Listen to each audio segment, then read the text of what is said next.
What if I were to suggest that you play a key role in the awakening world? And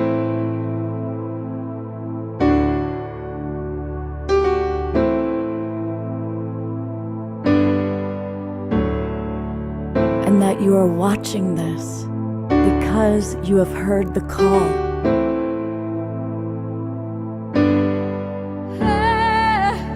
We can start right now by opening our hearts and minds.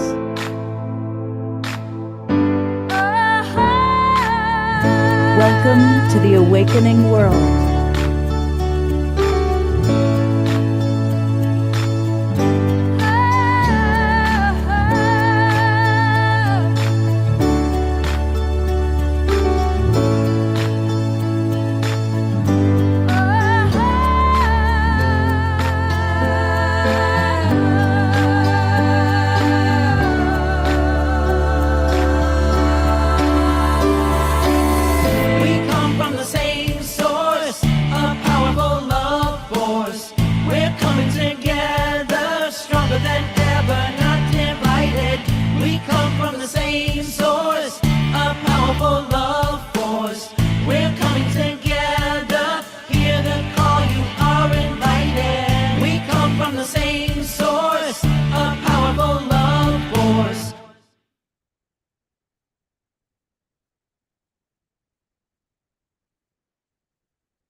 Good evening, everybody. Welcome to the Awakening World. I'm Love Coach Scott Katamas, and I hope you all had a wonderful Easter weekend, and that now that spring has sprung for those of us in the Northern Hemisphere, I hope you're all enjoying that. We have a really fun show tonight, some really special presenters and people that are close to my heart. You'll remember that last week we had one of our presenters was the wonderful Shashi Saluna. And Shashi had mentioned to me that she was going to have dinner that night with my friend Margot Anand. Margot, who I've known for decades. That led me to thinking, wouldn't it be wonderful to have Margot on the show? And lo and behold, here she is. So we have the extraordinary Margot Anand and her partner and friend Xavier, who we're going to learn all about, a new friend to the Awakening World. So that's very exciting. And just back from India, my colleague and co-founder of Love Coach Academy, Katrina Valancourt, is with us. And from Unite.Love, our dear friend Shine and his partner Crystal, and they've got something really exciting to announce. And of course, our wonderful Diara will be with us leading the prayer tonight. So these are our presenters. We're going to have some really fun conversations, and we have wonderful music tonight. One of our favorite musical artists ever, Johanna Beekman, is with us. And where are you, Johanna? There she is. So we're going to have a catch-up chat with Johanna. She's been traveling and touring, and she's going to bless us with some conversation. And a reminder to everybody, please mute yourselves. And we all send lots and lots of love to our beloved Omashar. He is still in England with his mom, but he lives on forever with us. And we are going to start the show with one of our favorite Omashar videos. And since we've got the founder of Sky Dancing Tantra and two of the great Tantra teachers, two different generations with us, I thought how perfect to play Omashar's song, which is I Am the Lover You Were Looking For.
doubt.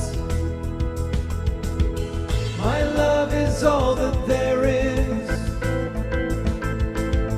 Your fear is hurting you so. I know it's all that you feel, and that it's hard to let go, let go, let go, go, go, go, go, go, go, go,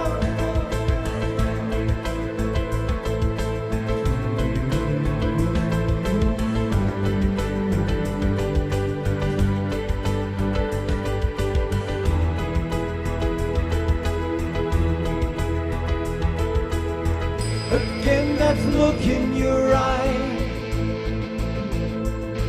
You do not believe in me. You'd rather live in your dreams. I've come to set you free. I am the lover you need. I hold my hand out to you. All I ask is your trust. I love you more than you know, and I love you, you, you, you, you, you, you,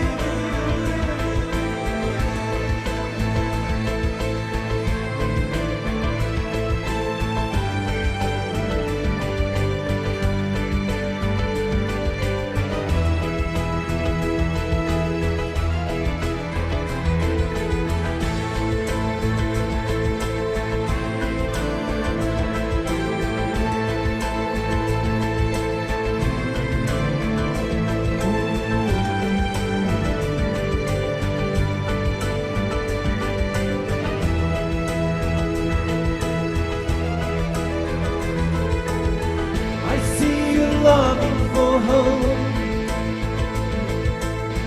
You need to feel you belong, and that there's purpose to life. Come back home.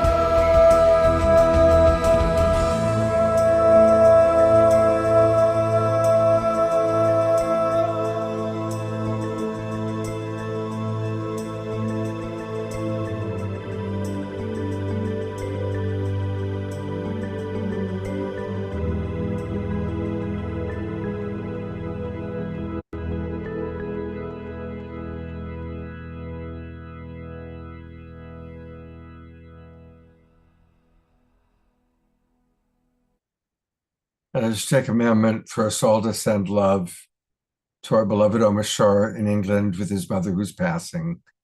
We love you very much, Omar Shah, and look forward to your return in 1 week.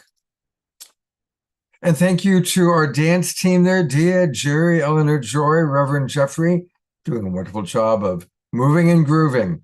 And you're going to have some great music to play to tonight because Johanna Beekman is with us.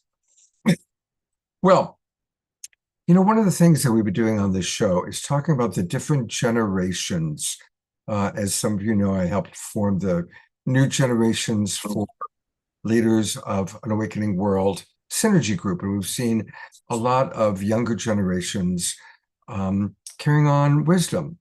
And that's a theme of tonight's show, a big part of tonight's show at least, because for many of us, Margot Anand has been the teacher of Tantra. Her particular form of Tantra is sky dancing Tantra.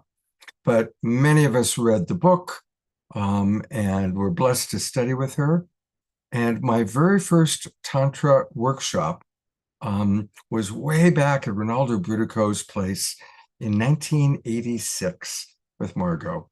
And I believe it was one of her very first California workshops. So that's how far back I go. But even though I've got a 40-year history with Margot, I'm actually going to turn it over to Shashi to kind of do an even deeper introduction, because Shashi is literally carrying on the torch.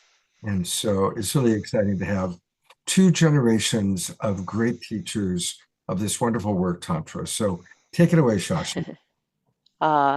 It's such an honor to introduce Margot. I'm not sure I can say I'm fully person carrying on her torch.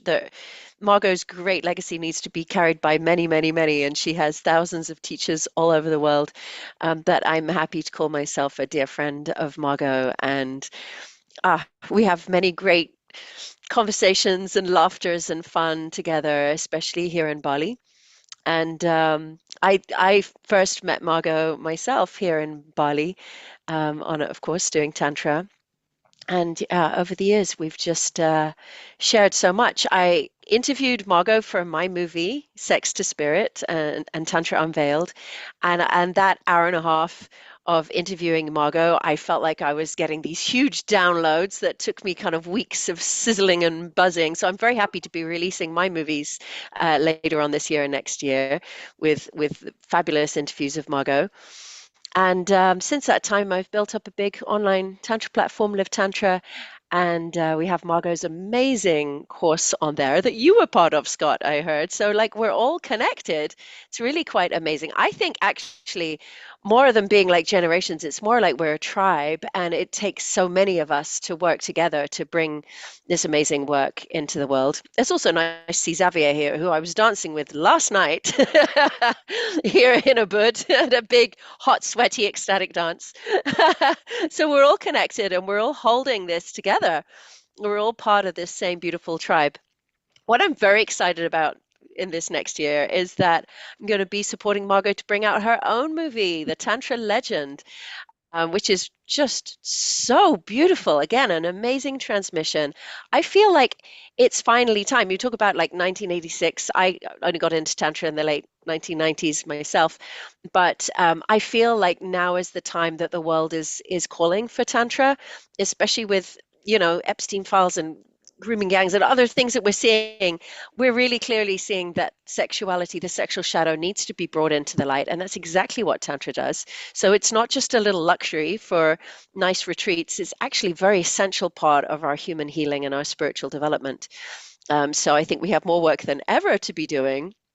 And I'm thrilled that Margot is still so full of energy that she is able to. And it's just my honor to support her in every way. So we will be releasing her film. So people can go to livetantra.com to make sure that they hear about that.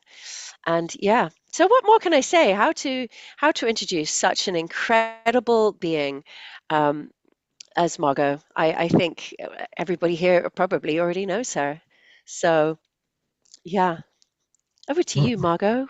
The other side of this town, the other side of Ubud. Thank you. Do I What unmute? you- Yeah, okay. Yeah, okay. Well, okay. Hello, everybody. Like, I see the gallery, maybe all the other people too. Let's see, gallery. Yeah, okay. Well, what to do, what to say? I guess I came on board in 1978 or 79, and when I arrived in Europe with all the wonderful experiences I had had with Osho, who is a mystic in India, I realized that I was in a world that didn't know the word tantra, that didn't use music in their sessions, that never used the Tibetan singing bowl and didn't know what it was, and that never experienced rituals in their personal work. So it was a whole initiation into bringing all this in a world that wasn't aware of it. And it was very important to do that. And ever since then, I have been developing the school of sky dancing, Tantra, which basically was transmitted to me through Buddha Padmasambhava and Yeshe Tsogyal in the 8th century Tibet. And this is the lineage that I represent and that I have modernized to make it available to people. What to say? I mean, Shashi speaks a lot more lively and better than me. I'm kind of not too prepared for what I could possibly offer in such a show. To be honest, I don't like these shows, and I'm here because I love Scott. and also because Xavier is here by my side, who is dancing with Shashi. So it is indeed a whole tribe. Xavier specializes in leading men's groups. And yeah, I mean, what to say? I don't know. I'm here in Bali and I don't teach in Bali usually. I'm going to teach, make an exception and teach a group tomorrow with Aaron Kleineman, who is a dear friend of mine. Yeah, and then we're having a Sky Dancing Tantra teachers training coming to Bali with some 50 people. Yeah, You know, I'm in a place where I'm 82 and I don't really need to publicize myself because our institutes are full, our trainings are full, everything is already rolling and happening because we have such a nice reputation. We even have a very thriving Tantra Sky Dancing Institute in the USA, and our trainings are taught in the USA. And we don't need to be marketing that much, I guess. So, you know, when you get to be my age, I can say this, yes. What is Tantra and aging? You know, what does that have to do with it? Well, I was offered a contract recently by a publisher to write a book about the art of sexual ecstasy for people over 60. And after reading the contract, I returned it to the publisher. I decided not to write that book. And you know why? Because I thought I'm going to have so many women to work with that are frustrated and sad because their husbands have left them for a younger woman and their house is empty because their children are gone to college. And so I thought, I don't really want to deal with this. Now things are changing. People are waking up. And it's like such a nice, lively audience that I have. And people I work with, it doesn't really matter what age anymore. So I'm re-tackling the question of maybe writing this book. So yeah, what else can I tell you? Well, I think that when you get to be an older age, you have to really embody what Osho was talking about, which is making a transition from loneliness to aloneness.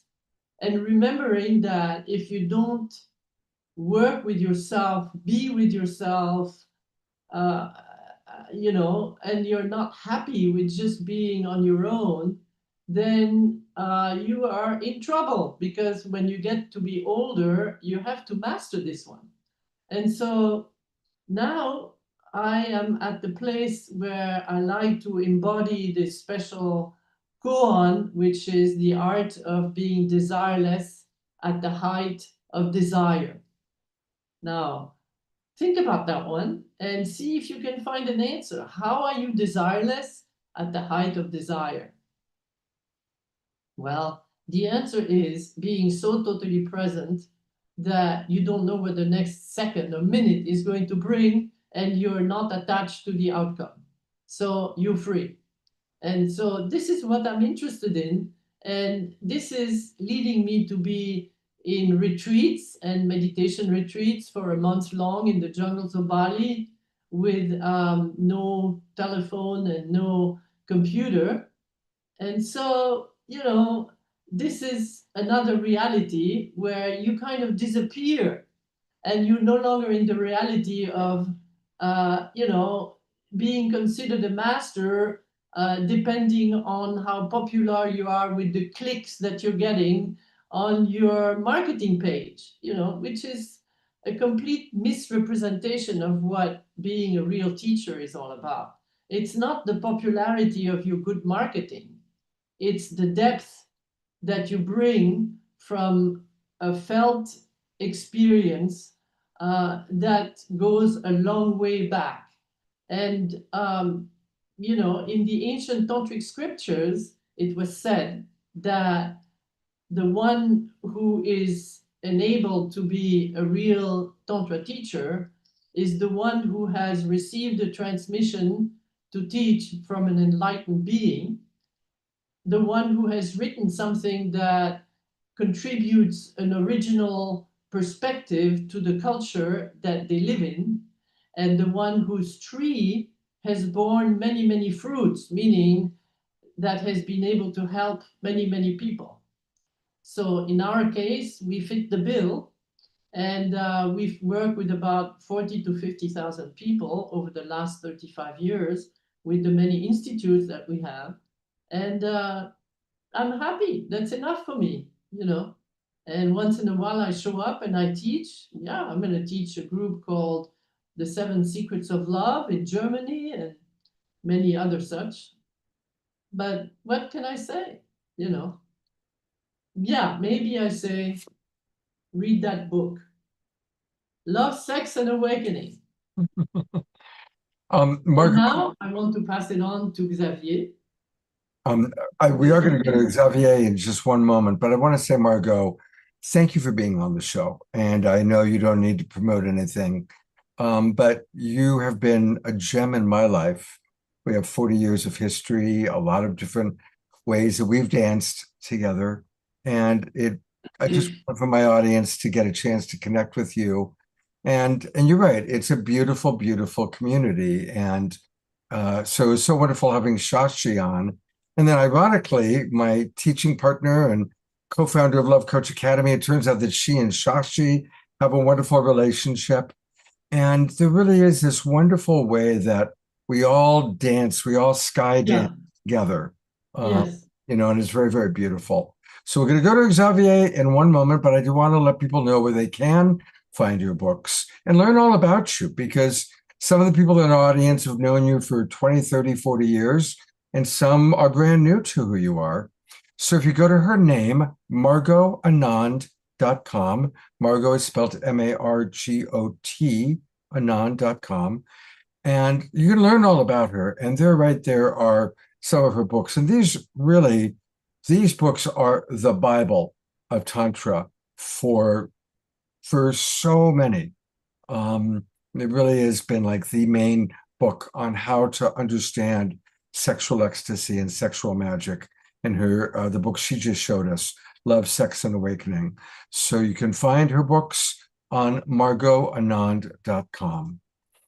And Scott, just let me say this. You have been very important in my life, because at some point you stepped in to save the day, because I was working with Deepak Chopra, and he gave me the film that we started doing for a project that he had to drop. And so I got this film, and some of it was perfect and some of it didn't fit. And so I sought you out, and you completely turned it around. You made this film be what it is today.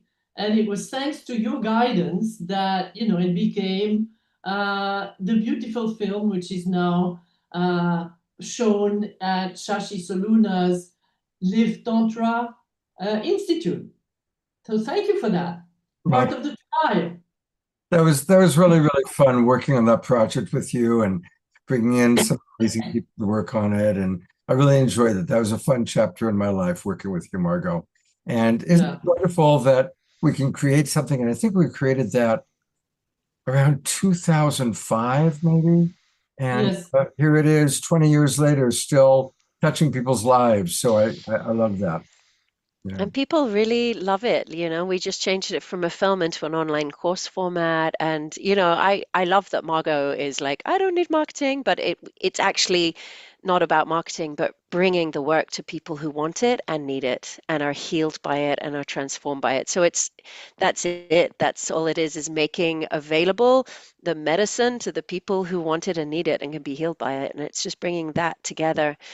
And I hear so many great responses from people doing this course, and how wonderful that something that you put together all those years ago is still deeply transforming lives. I mean, that's what we want to do with our life purpose, right? Absolutely. Yeah, I learned a lot through you, you know, Shashi. Like I joined your temporary Tantra tribe on some wild land in Portugal a year ago.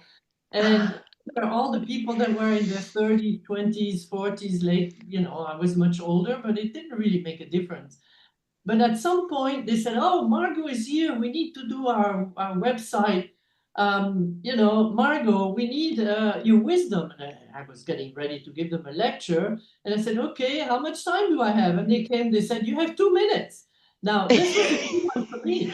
I had not yet, been exposed to the possibility of being wise in 2 minutes and, changing the world around in 2 minutes. So I scratched That was an my own back. Instagram reel. Yeah, well, they taught me this. They taught me this. I remember that Your moment. experiment, and it worked. It was a discovery for me. You are in 2 minutes, I remember that moment. Yeah. Margot's like, do I have half an hour? Do I have an hour? And the Yeah. person was like, 2 minutes, please. Ah. Well, in another Anyway, generation, that it'll is- be like 5 seconds, please. I also just want to acknowledge that Margot was close friends with my wife, Suchi. They both had been strongly influenced by Osho and had been part of the Sannyasin community and had known each other for a long time. And when Margot would do her workshops at Harbin Hot Springs, my wife was the Watsu teacher. And Suchi loved Margot very, very much.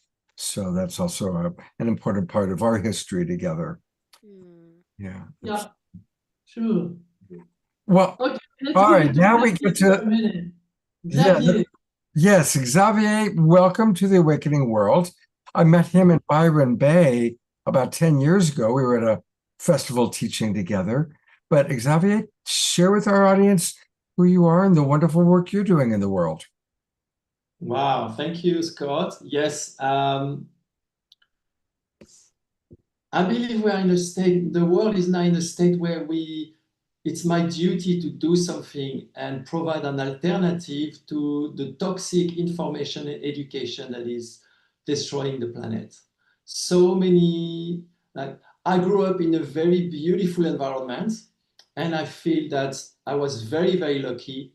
And I do a lot of work with men, and I realize a lot of men were not as lucky as I am. So I feel it's my duty to provide something that will bring a way to happiness, a way to fulfillment, a way to another dimension of life than the drama that is happening on media and all this energy that a lot of people are suffering from. And for me, Tantra is really the solution to that. Tantra is saying yes to life and having tools to live, to take anything and alchemize it into something amazing. So when I discovered Tantra a long, long time ago, after trying yoga, meditation, quantum physics, I realized, wow, this is amazing. And this really needs to be shared with the world in a way that is pure and true, not modified. And so I'm really passionate about transmitting this, studying constantly, because I believe it's an ever-ending learning of the mystery, and sharing it as much as I can. And I'm really passionate about sharing it with men, because in nature, male, don't tend to come together to share their knowledge. They tend to fight to be the alpha male. So there is this inside of the human animal, there is this fear of other men, this homophobia. And I don't have it. I worked a lot on it, and I love my brothers. And I really want to share how to be all loving together so that we can create a better planet with no more war, because with the tantric tools, we can take everything that's inside, bring it up and turning it into ecstasy. If you read Margot's books, that's what she teaches. So if the people who are at war right now were using tantric tools to process their emotions and their dilemmas and their paradoxes, instead of throwing bombs at each other, they would organize co-creative solutions and co-creative workshops or to save the planet. And we live on a beautiful planet and it's being destroyed. What's going on here? So someone needs to do something. And the beauty of Tantra is that it brings people's inner beauty on the outside. I love hanging out with Margot because she has so many years of practice that her inner life force, the eternal, immortal self that she has, is shining on the outside. She's much more interesting than a lot of young people who have not received the proper education, who have been polluted or conditioned by unhealthy media. And this is why I love hanging out with Margot, because she's been practicing so much these amazing techniques that it's shining now. She's shining of energy. I don't want to say your age, but But she's way more interesting than a lot of young people that I meet around here. And these young people are yearning for education. So someone needs to do it. And yeah, I'm really motivated in transmitting it to brothers and to men. Yes, we need tantric men on this planet. Absolutely. You know, I had a chance just before we came on air to take a look at Xavier's website, and it's very, very beautiful. It's a wonderful name for a website, powerlove.life. Powerlove.life. And just some of your quotes at the beginning, I want to read some of these because they certainly are what the Global Peace Tribe is all about. Love is one of the most powerful forces of the universe. Everything in my life, including helping you, is fueled by my lifelong commitment to unconditional love. And so Xavier helps people to live an amazing life. He helps people to create the life of their dreams. He's a sex, love, and relationships consultant and coach, all about living in abundance. So to learn more about the wonderful work you're doing, and do you do anything online, Xavier? Yes, I do. Most of the consultations I do are online because I live in Bali. I travel also. I go to festivals, but most of the time I'm in Bali. And I do a lot of consultations online. I do sessions, I have tools and practices, and I really love doing like a mentoring because I believe we used to have a manhood and womanhood initiation in tribal societies. And since religion, since the past few thousand years, this has disappeared. And there's really a lack of this manhood initiation in my brothers, which I see. Often I hear women complaining that their man is not a man, he's a little boy in another body. So I spent years and all my savings and my full-time dedication to spend several years apprenticing and looking for this manhood initiation around the world in tribes. And I realized that actually I'm not an African or a South American tribal person. I'm a modern Western man. So none of this initiation was adapted to me. But what I did is I realized that I got gems and diamonds and little clues and little practices in every single one of them. So I'm providing the best I can, mentorship to help men who want to really receive this manhood initiation in ways that is adapted to our way of life. Because it's not practical to go and be buried with ants all over your face in the full sun in our modern day and age. But there are tools that will bring a similar effect that is adapted to a Western man. And yes, and I love, I really love taking people to the next level of their life. There's a point when we are sick of what we've been doing and we don't know what is next, and we're feeling like everything we are taking or receiving from this society is not satisfying us anymore. And what's next? What's next that is actually practical and really awakening my soul? What is really making me like, yes, I really want to wake up today, and I know that I can dedicate years of my life to this, and it's going to be really useful, and I'm going to be leaving a legacy that is good for the next generation. And I believe becoming a better man is probably the best I can do for myself, and help other men becoming better men is going to be the best that these men can do for the next generation and their children, so that I can create happy children, so that these happy children become healthy, happy men, so that they can become happy and healthy leaders, and instead of destroying the planet, fighting with each other, co-create something beautiful. So that's my mission. I want to read you some of the comments that have come in. Eleanor Joy writes, "This is a very refreshing chat." Lorna Sass says, "Yes, so needed. We women are longing for more evolved, loving men." And absolutely. And if you are interested in learning more, again, if you go to his website, powerlove.life, and then click contact, and that'll take you how you can send a message for a discovery call. Yes. So I'd encourage any of you to consider having a discovery call and looking at how you can work with Xavier. And Margot, at the bottom of each page on the website, there is a click for Instagram link, and Instagram and Facebook. So you can also on Instagram At the bottom of each page of a website, if you click on the little Instagram icon, it takes me to my Instagram, which is a more modern way that a lot of people are using instead of websites now. So there's more up-to-date information and you can message me directly. So Instagram is probably the best way to communicate. Okay, and where do we find your Instagram page here? Completely at the bottom of each page. Yep, see on the bottom left, on the bottom in the center. Yes, that's it, yes. Okay, great. Okay. Yeah, that's Instagram and Facebook link. Right. Fantastic. As we conclude this part, thank you so much, Margot, for spending some time with us tonight. It's been really Thank you for having me. absolutely. I And love us. it so much. And I hope our paths bring us together physically so we have at least one more, as you would call it, a soft melting hug, as opposed to the Donald Duck hug, a soft melting hug together.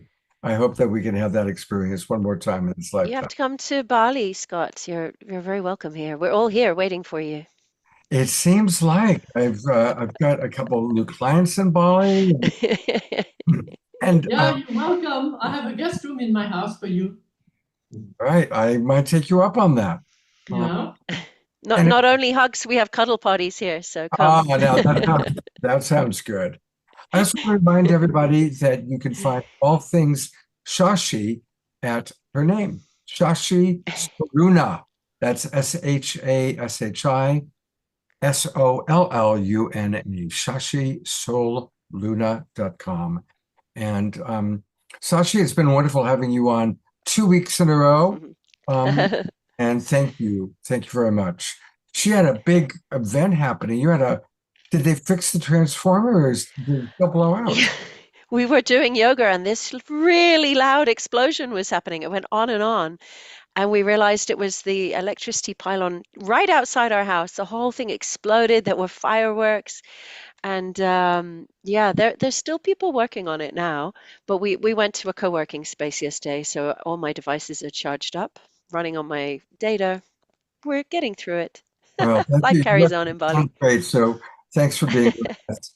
Xavier, great to see you again after all these years. And let's have you on the show again. And Margot, you know how much I love you so much. Take care. Take care, both of you. Thank you. Thank you. Thank you for having us. See you later, Margot. See you later, love.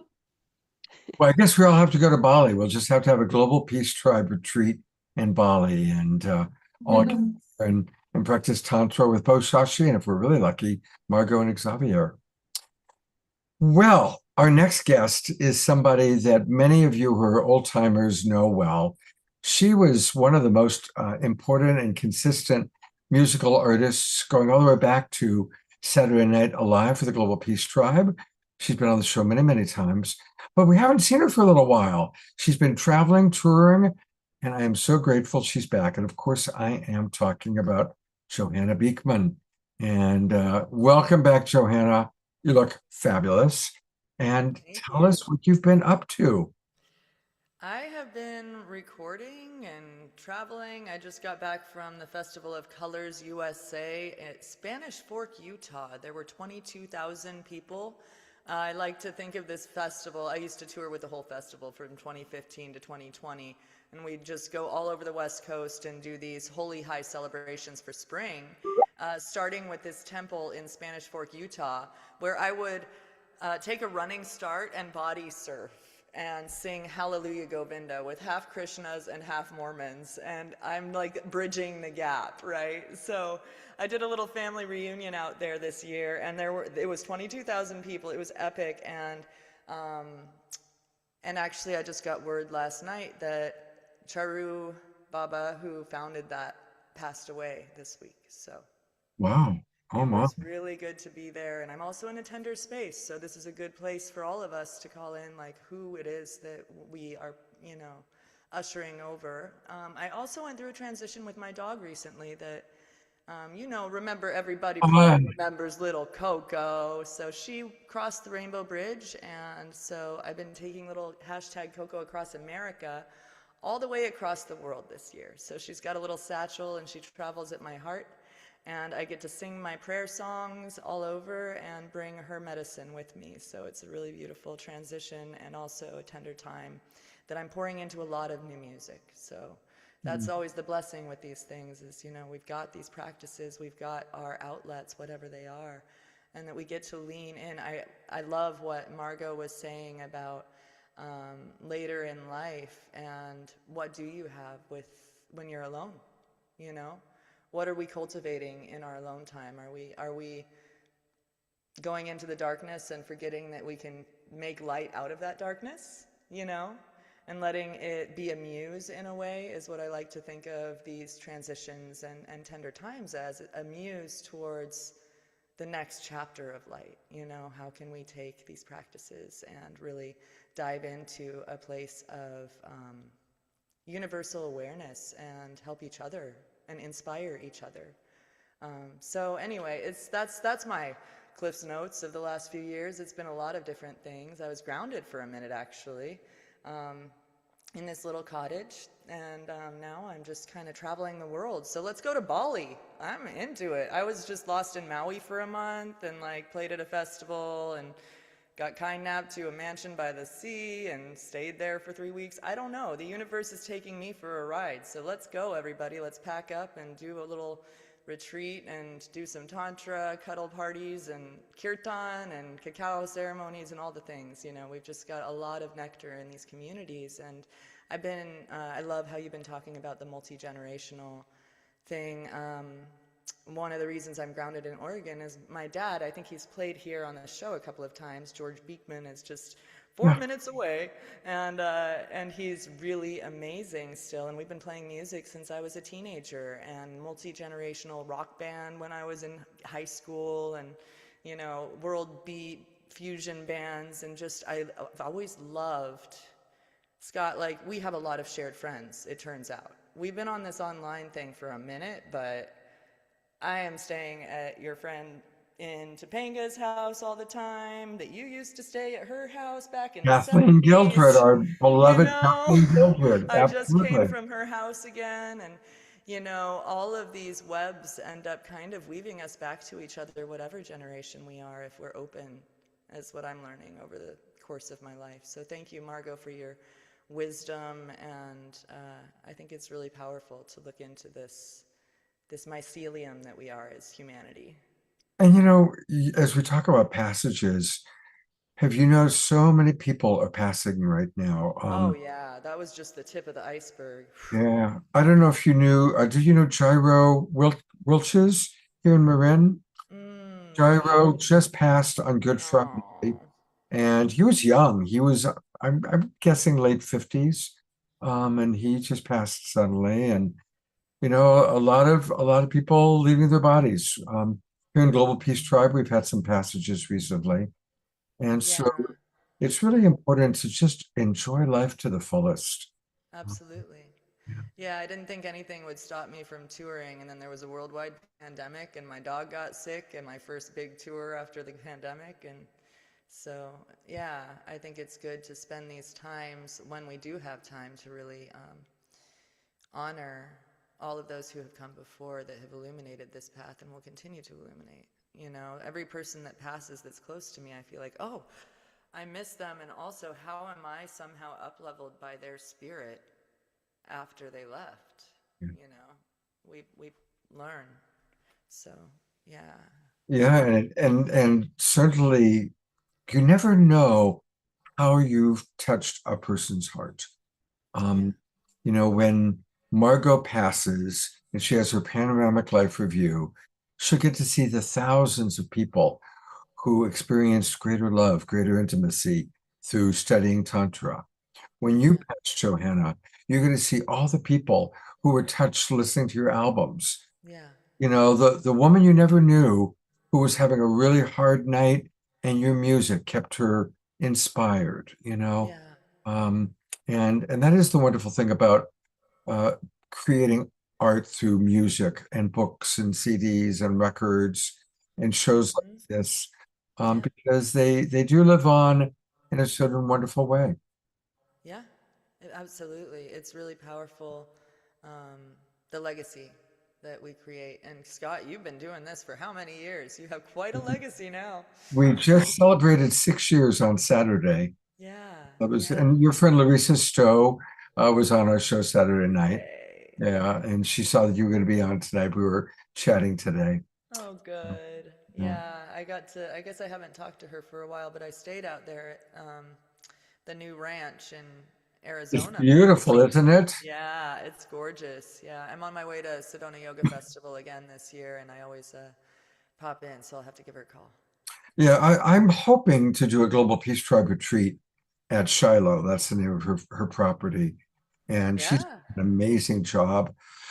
We just had Ellen Steinfeld just led a workshop there. Excuse me.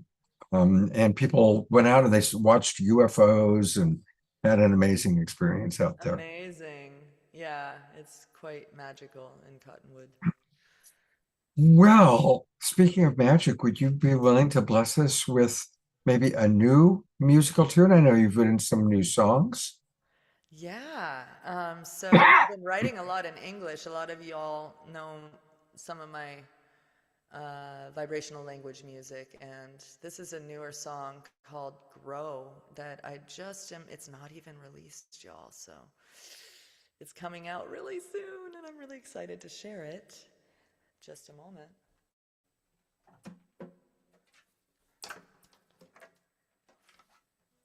So I think in that first song, Om Shar was talking about letting go, and I think a lot of what we've been talking about here is letting go. That's right. And so this song talks about where I came from in a very vulnerable way. I've had my dark night of the soul like everyone else has, right? But what do we do with that dark night, like we were just talking about? How do we grow? How do we let these challenges be the compost, the soil that we blossom from? And so that's what this song's about.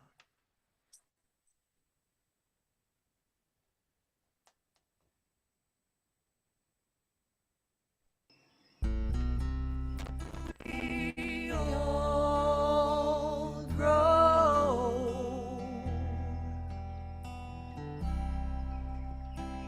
Help us to let go. I was broken and wasted and taking it best. I was careless and patient, failing the test. I was lost, now I'm found, my feet on fertile ground. I know who I am now, there's no turning back now. Oh, oh, I had to let it go, had to let it go, had to let it go. Oh, oh, each plant knows how to grow, plant knows how to grow, plant knows how to grow. Oh, oh, oh, grow, grow. Each plant knows how to grow. Grow, grow, grow. Each plant knows how to grow. Can we hear me? I'm hearing you good. I was lonely, mistaken, but I misunderstood. I was restless and driven to find something good. I believe I was saved, but was it really fate? Maybe by divine grace, by the grace, by the grace. Whoa, I had to let it go, had to let it go, had to let it go. Oh, each plant knows how to grow, plant knows how to grow, plant knows how to grow. Grow, grow, grow. Each plant knows how to grow. Grow, grow, grow. Each plant knows how to grow.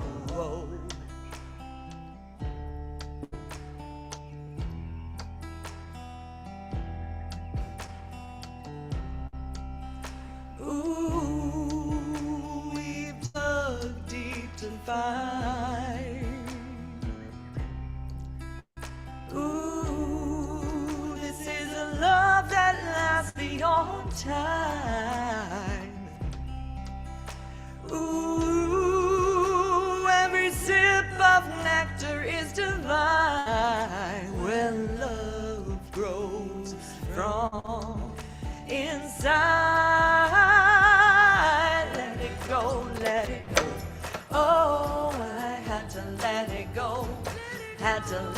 it go.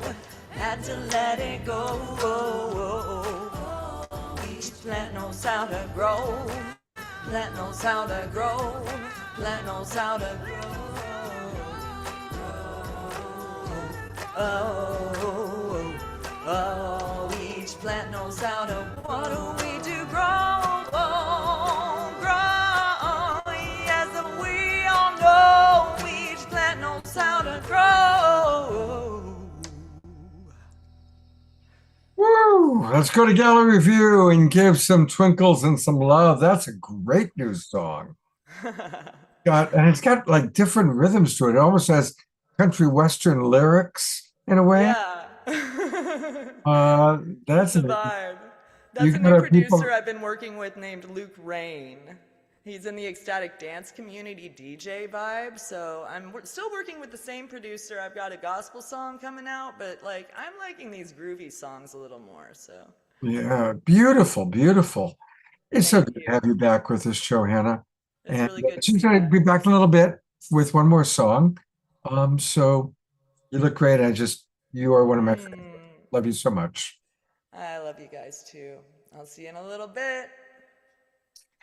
All right, we still have Shine and Crystal from Unite.love and Katrina Valancourt, but we're going to do our Global Peace Tribe announcements because we've got some really important announcements. And to share the first one, something very special you're all invited to on Friday night. I'm going to bring up the honeymooners, our beloveds Andrew and Connie, to share a little bit about what's happening on Friday. Well, the honeymoon continues. Yes, indeed. We'll be screening the new episode, Cosmic Contact, for our film series, In There Search of the it is. Future, the series. And Scott is going to be hosting the evening. It's a hybrid event, so we'll be live in the room just down from Aspen, Colorado in Carbondale. Yes, and we'll be streaming globally online, and I'll be posting a link so you can find out more information and have access to the Zoom link there in what I'll be posting. And it's a fundraiser for Andrew and me for our film project and our European adventures that are coming up with the Hollow Movement Wave that we've been invited to. And we'll also be presenting the trust frequency in our films in the UK in July and August. And it's also a fundraiser for the Center for Human Flourishing, which is sponsoring the event. Rita Marsh, who's been a good friend and supporter for decades of our work. And it's free to come on. So There's you don't no have to admission charge. no admission charge, just donate to our GoFundMe that'll be posted if you so choose. But we just want you on board to experience this because it's major visionaries in the ET UFO world. And Patrick McCullum, Susan Manowitz, and Bertie Jaworski, Lee McCloskey, I don't know if you've Danny- ever heard of these. Danny folks. Sheehan. Danny Sheehan. a couple of Australian Aboriginal elders telling stories from when they were little kids who had these extraordinary experiences in Australia in the outback.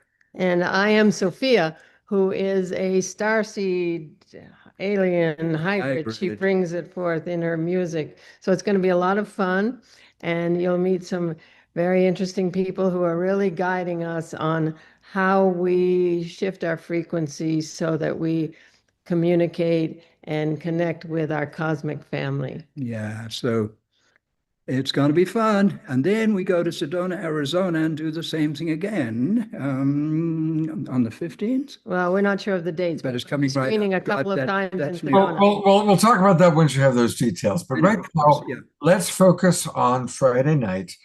So on Friday night, again, it's going to be at 6 o'clock Pacific time, 7 o'clock Mountain time. And for more details, I've put the link into the chat box for those of you in our Zoom room. And for those of you watching on Facebook and YouTube, I'm going to post this right now on my Facebook page.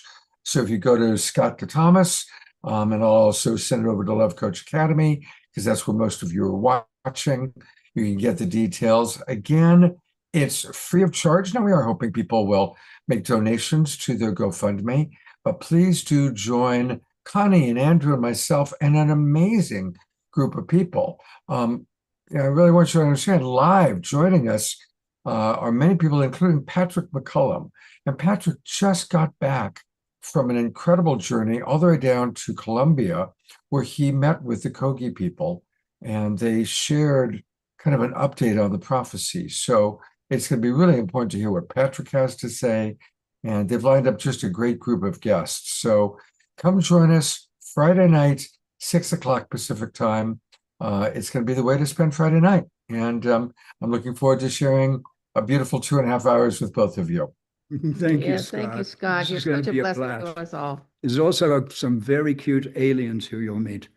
Well, there you go. I mean, cute alien. Pleiadians are kind of my vibe. I think I'm holding out for to blast off with some cute, beautiful Pleiadians, as long as I can bring Jasmine Bear, of course. I also want to let you all know, and this is important, maybe put it down in your calendars, that on April 22nd, which is 2 weeks from today, it's, a Wednesday night. So, of course, we always have the Awakening World on Wednesday night. Well, it also happens to be Earth Day. And our dear friend, the reawakened Andrew, has put together an incredible event that day. And when I saw all the amazing people that he's lined up for his event, I thought, well, my gosh, that should be what we do for that Wednesday Awakening World. So please make a note that on Wednesday, April 22nd, instead of having the Awakening World at 6 p.m., we're going to direct everybody to participate in Andrew's 18th annual World Peace Earth Day. It's a live event. Again, it's free of charge. It'll be hosted by our buddy Ben Bowler. And look at all the people he's got lined up. He's got Kristen Hoffman, Chief Phil Lane Jr., Jonathan Granoff, Dot Maver, and all the people that you see there. And they're all, I think every one of those people has been on our show at one time or another. They're all wonderful, wonderful souls.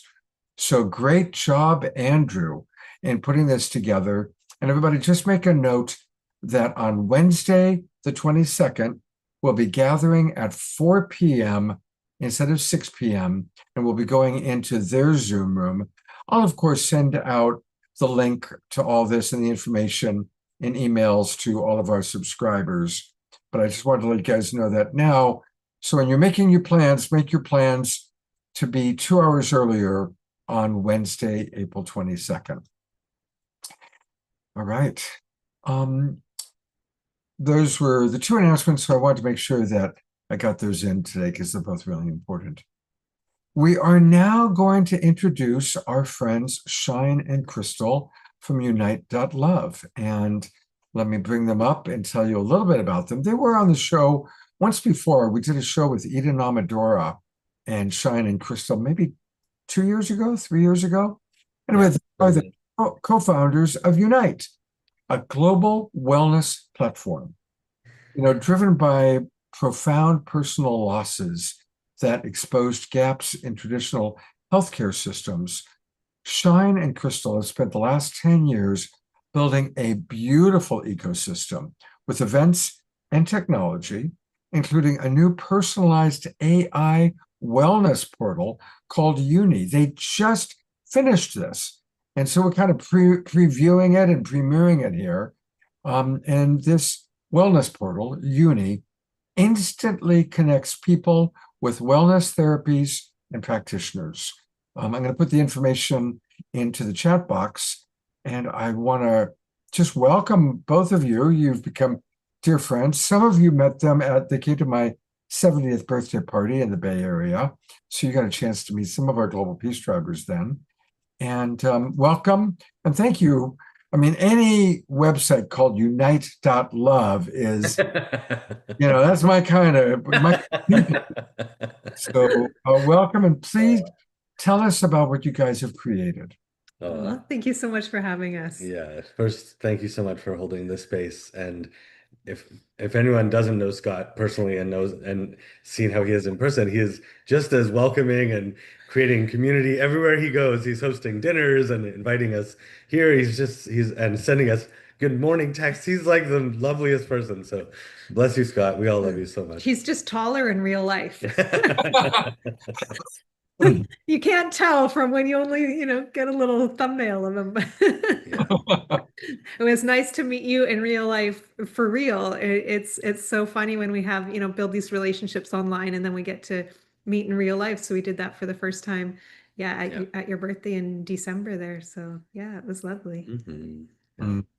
So yeah, we've been working on Unite for a long time, and we both lost our fathers, Crystal to suicide and leading from mental health, and my dad from cancer, and my mom went through a really deep depression after that, and it was 5 years, and she had money, she was a doctorate level psychologist, and it wasn't until she found a therapy called The Journey, and after one session, the depression lifted, and it was a womb memory she obviously didn't even know happened.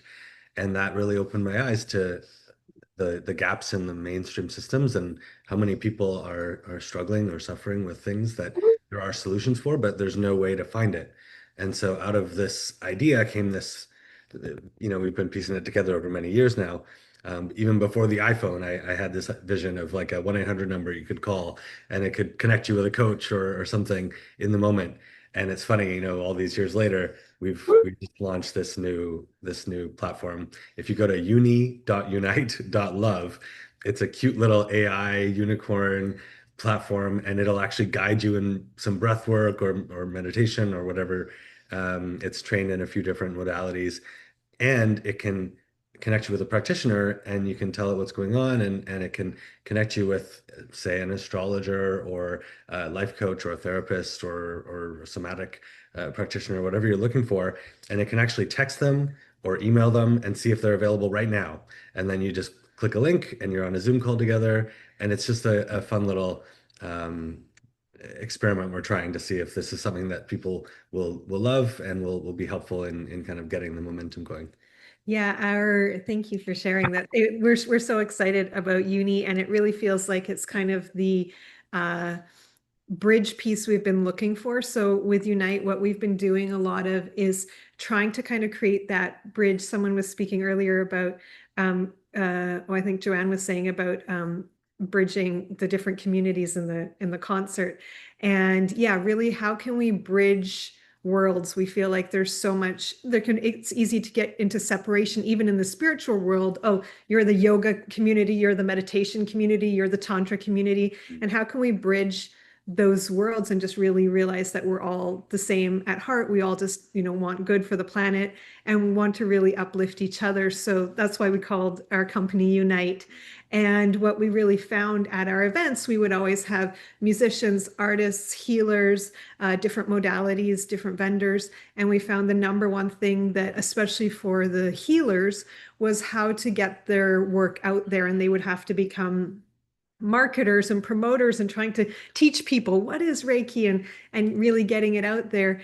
And what we found is, healers want to be healers. They don't want to be marketing. They don't want to be kind of trying to teach people what this is. They just want to do it. So that's what we're really trying to do with this platform. Is it's really to reach people that are maybe new to some of these modalities and really show them that a few minutes of breath work or a few minutes of EFT or a little bit of meditation can be really, really supportive. And we've found it's worked so well in our in-person events.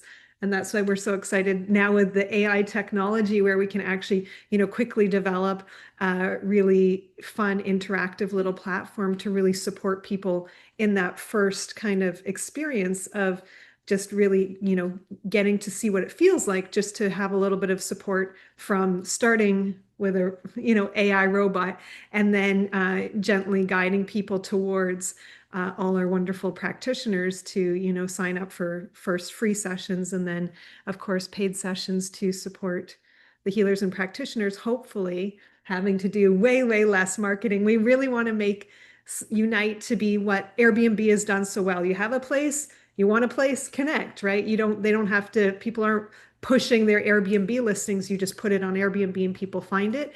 We want the same for our wellness practitioners, for our wellness vendors, our wellness event hosts as well.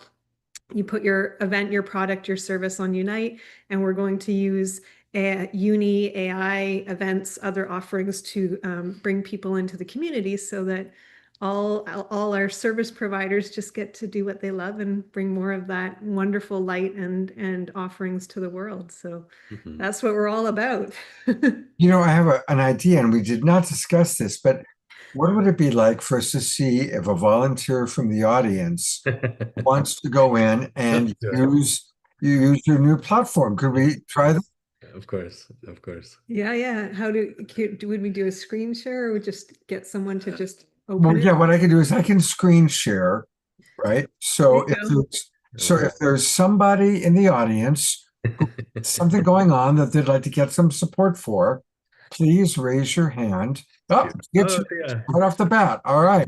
I love it. She's fast on the draw there, Anya. I love it. That was quick, Dia. All right, welcome. We love you, and tell us what you'd like support for. You've got me unmuted. Oh yes. Hi, Shine. And you mentioned womb earlier, and at 80 years old, I am, or young, or whatever you want to call it, I'm exploring in a different way that womb experience that was actually quite treacherous. I was told I would wrap the umbilical cord around my neck if I could have. And and then there was inappropriate, if that's the word, of incest in the family through the father. And so there's all tangled up. And this, I say I'm fine with it, but I think there's I know there's a deep, deep wound there. And I think my mother did try to have an abortion that didn't work. And this was in 1945. So, I'm here. Wow. Thank you for sharing. That's exactly the same story with my mom. Yeah. She was, her mom got pregnant in a very Catholic community, and she was young and not married. And so that sounds a lot. Well, mine, it was my mom. It was a betrayal on my father's part. They had my older brother was just 9 months old when she became pregnant with me, but Dad had gone back to drinking. He promised, if you marry me, I'll stop drinking. And he wasn't a very good drinker. And so she wanted, out of the marriage, but she tried. Yeah. Well, you're exploring it now, and you're looking into it now, which is an amazing step. Many people, aren't even willing to start there. So just being willing to start and talk about it, and that's amazing. And do you want to kind of walk through Uni? I'll connect you with my mom too, and the practice that she did called The Journey, which is amazing. And I don't know if Uni will be able to support with this, but we can try. And of course, so I don't know if Scott, you're gonna type in or whatever. So here we go. We're on uni.unite.love. And we just had some new people come in. So hang on a second to let people in. There we go. What do we do? What's the next step that we take?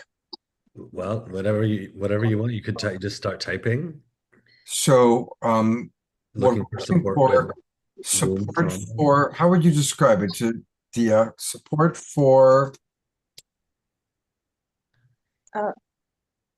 healing the wound that binds me. The womb wound, buried feelings that everything that people talk about, not being wanted, the classic stuff. So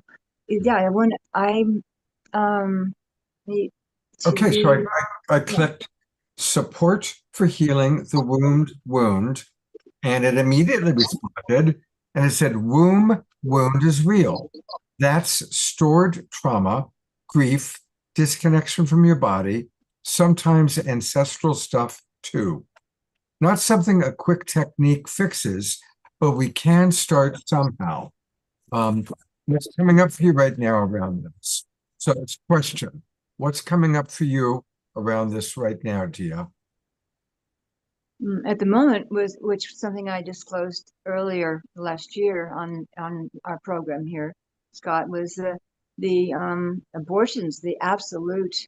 I was not going to have children, and I was not going to be married. So I have had abortions, and I don't think I have shame about it. But so that's what's coming up, and maybe I do. Maybe I have those lower emotions, or emotions that I don't think I do. But I think So I wrote the abortions that I've had, and Uni wrote back, that's heavy. Loss, grief, maybe guilt or shame, even if you know intellectually it was the right choice. Your body carries all of that. Before we go deeper, quick check. On a scale of 1 to 10, where 1 is the worst and 10 is feeling great, where are you right now with this? On a scale of 1 to 10, Dia? I don't know how to answer that. I'm involved. Where am I? I'm extremely interested in having this lifted from me, because it touches on every aspect of my life, including a new relationship. So on a scale of 1 to 10, on a scale of 1 to 10, just what number would you come up with in terms of how you're feeling right now about the abortions? And you don't have to answer that. You can just keep typing either way. Yeah, and I don't know. I'm fine with the abortions. I think I am. What I want is the feeling of the knowing that. See, it's so easy for me to take of. I don't know. The 1 to 10 thing isn't. I can't. What if, Scott, what if you type in, I'm really looking for support in shifting through this? Okay. And see what comes up with that. Uni wrote, got it. This isn't something to rush through in one conversation, but we can start right now. There are a couple of paths. I can guide you through something somatic that might help you reconnect with your body and begin to process some of this grief. Or I can connect you with a practitioner who specializes in trauma, womb healing, and what you're carrying.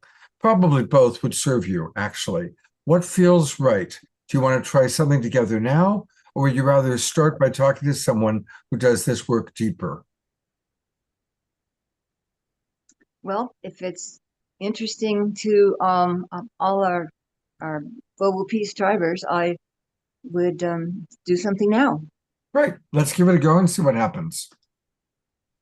So I clicked yes, please. Okay, let me offer something right now that can help you start to soften into this.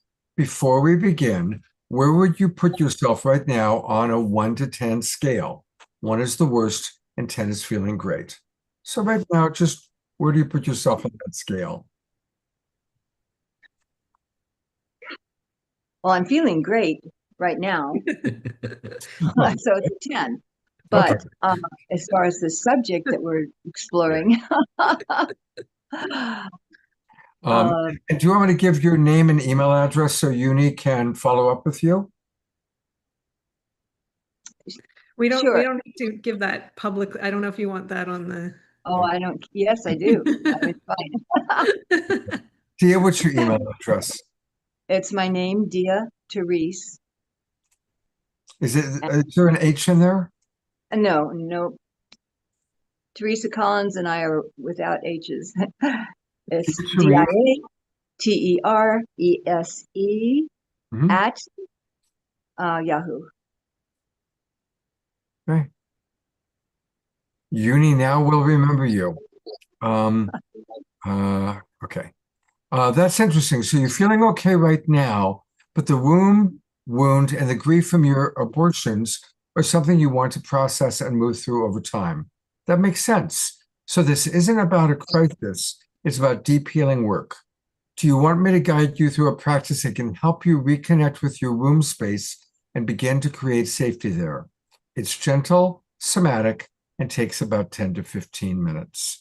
Now I'm going to come in because we don't have, of course, 10 to Time to 15 go through the whole thing. But that's a wonderful, spontaneous example of how this new website that you've created works. And dear Teresa, I did put in your info. So there, you're probably going to get an email from Uni, if I understand how it works correctly, with additional supports and how you can carry on after the show is over. And if you don't, just reach out and we'll fix it. Yeah. This has all been built by me and Claude Code, this AI thing. And I've never built anything or coded anything in my life.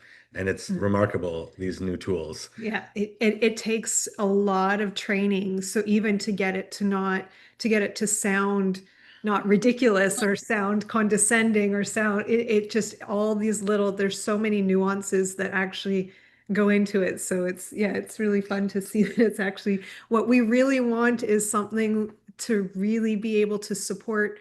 I've had my own crisis, and 2 a.m, you're feeling scared and alone, and you don't want to be here anymore, and you don't know if you can cope. And I'm like, where's the bat signal where I can be like, community, I need help right now. And for me, it would have been so great to have someone just to, even if it's a robot, just to say, it's okay, you're okay, you're not going to die, here's some support, I'm here for you. And yeah, we really want to make sure that people in crisis have that, as well as, of course, people like yourself who are just going through something or having questions or wanting to dig into things and not needing the traditional way we do that right now is you have to, what do you like, Google like Reiki practitioner? Like, how do you talk to your friends, but what if they don't have a recommendation for you? So what we're hoping is this will aggregate, and the more people use it, so please check it out, use it. The more you can use it, you're actually, by using it, you're helping us train it. So if it has a response that you don't like or you don't find helpful, tell it. If there's a practice that it offers and that's not useful, tell it. Even tell it what would be more useful. Actually, I find when I'm stressed, EFT is helpful. Maybe recommend that to people next time. So we've done what we can, but every person who's on there helps to broaden its ability to support and really help people. So just being on there will really help us. Yeah, thank you, Dia, for being so open and willing to share. That was really beautiful. And I was surprised at how good it seemed to be, really responding in a good way. How did it feel for you? It's a beginning. Yes. Yes. Because I've had so much thought and around it, and so much healing already. But I want that last healing. Yeah. I want to go to Bali and do that. So yes.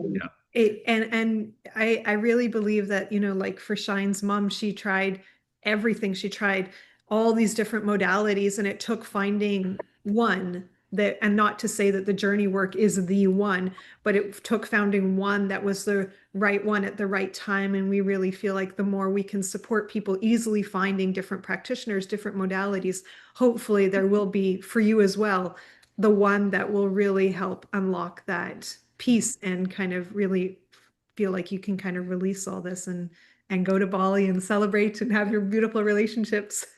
And the reason it's so persistent in asking for a 1 to 10 scale is that's like a very clear data point that we can use to track what types of practices work best for what types of people in what emotional states and situations.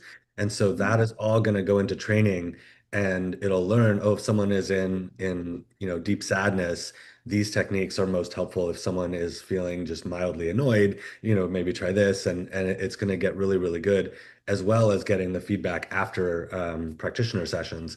Oh, this somatic healer really helps with this, but maybe not when someone's going through this. So our goal is really to use this to build a database of information that can really support people, so that if my mom, we're going through this, today she would be able to go say what's going on, and it could connect her immediately, and she would be healed in a week versus 5 years, Yeah. which just seems absurd, especially given all the reasons she had all the money, everything. Like there was no limit to what she could do. She just didn't know where to go, Yeah. didn't know what to do, and the drugs, like the medication and psychiatry, psychology, nothing helped. So it really does come from this place of wanting to make this more accessible, and our kind of name for this is speed healing. That's what we've been doing at our live events, where we'll get practitioners in a room and everyone will offer these free 10-minute sessions, and people will go and have their speed healing sessions and then decide if they want to go deeper and pay for a package or a session afterwards. And it's been really successful for everyone. It's been really fun. And so that was the idea, is to build a speed healing platform online so that people can do that. And so we actually, if you Google or if you search speed healing in the App Store, there is a speed healing app, but the Uni project is literally 2 weeks old, and we just built it to test some things, because the app, it takes a long time to build and test features. It's sometimes like weeks or months to build something, whereas with this AI tool you can build it in a day and test it and see what it's like. So that's why we're sort of building this out and testing it. So if there's anything that comes up where it's not working, please send the info. Scott has all of our contact, should be in here too. And just so you know, with the rating and all the information, we get that compiled as somebody was on the platform. It keeps all your privacy. So it will say people were on the platform and they felt this was helpful, and these were their ratings. It doesn't say, Susan had this problem and Susan whatever. So it kind of compiles all the data, so we can't find your personal what you were going through or anything. So a couple of things. I want to thank you, Dia, for volunteering and being willing and sharing so vulnerably. And certainly, send you. You're such a beloved member of our community, and may you get the support you're looking for to clear. And life is a never-ending journey, and at any age, we still have things to heal within ourselves. Yeah. Thank you, Scott. And I'm getting in these last minutes, I find myself getting very nervous, because I can get all balled up just even finding a link to something. It's not fun for me. And if I can't navigate this easily, how do I exit the program? Exit being involved? Is there right now I say I want it, but boy, when I can't get where I want to go, and this is common, then I don't want to spend my time doing it. Yeah, you just close the browser and it's done. And then if it emails you or texts you, you just unsubscribe or say stop, and that's it. It's very simple. Yeah. Great, thank you. Yeah. And we can directly connect you as well.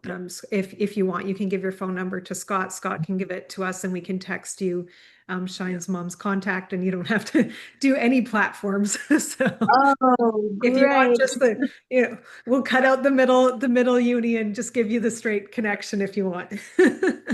Now that's my language. Thank you, Crystal. I'll send a text thread connecting you two right away. Perfect. Thank you, Dia. Thank you, Scott. I want to encourage our audience, really play with it. For those of you that feel inspired, look, Shine and Crystal are family. It's so important for us to support family. And when they created something new like this, they need people to go in and do what we just did. Play with it, test it. And I want to acknowledge our Global Peace Tribe family.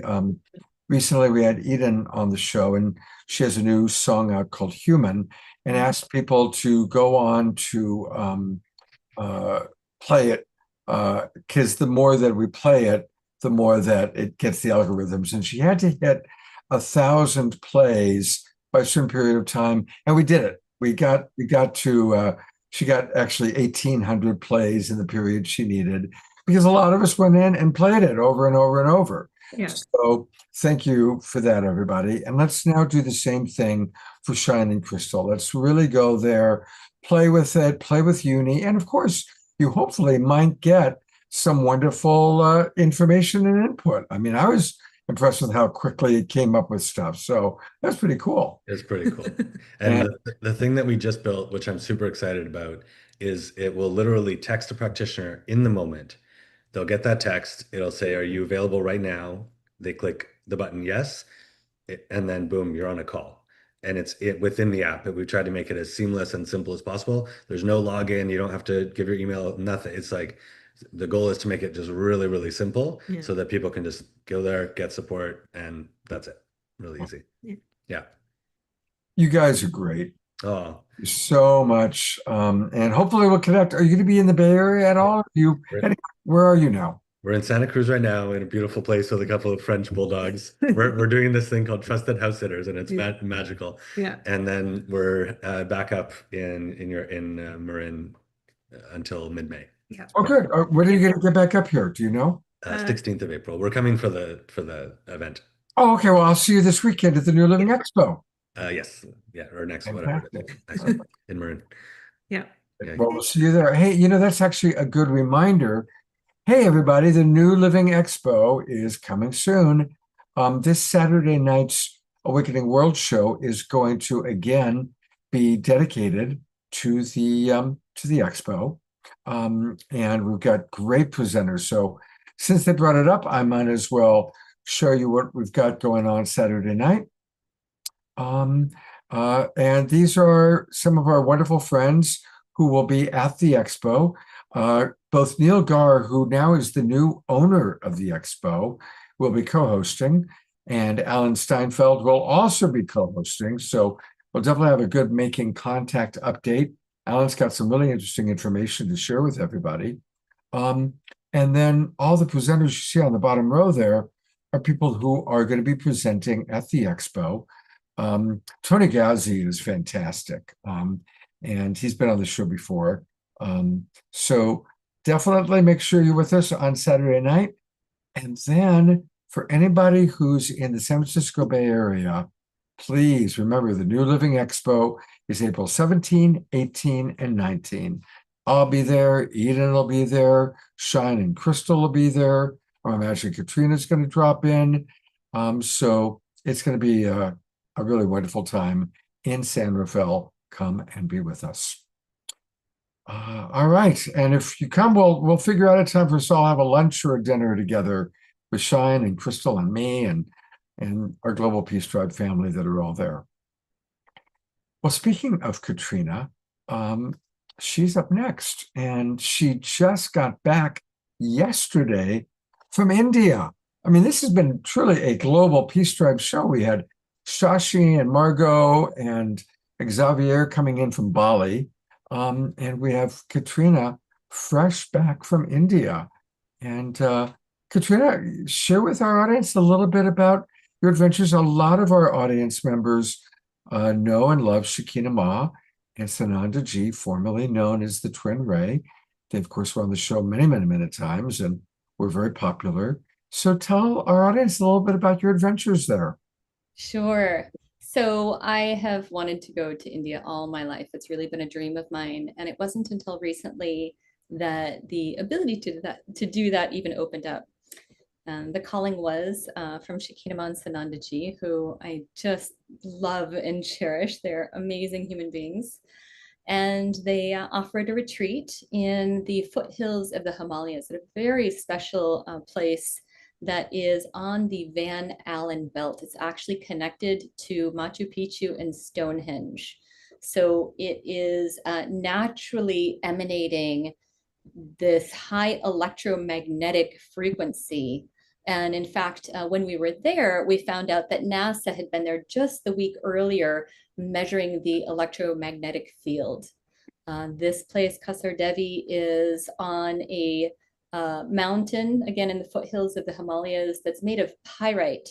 And pyrite is also known as fool's gold. So it's just this shimmering mountain, and the energy there is exquisite. So it was really beautiful to be there with a branch of my spiritual family going deep in the Vedic wisdom, self-discovery, spirituality, prayer and meditation, with opportunities to receive specific guidance from Shakinaman and Sanandaji.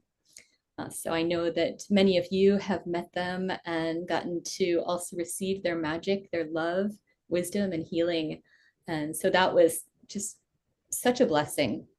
And then from there, I traveled to Rishikesh, which many of you likely know is where the Ganges River flows out of the Himalayas and into India.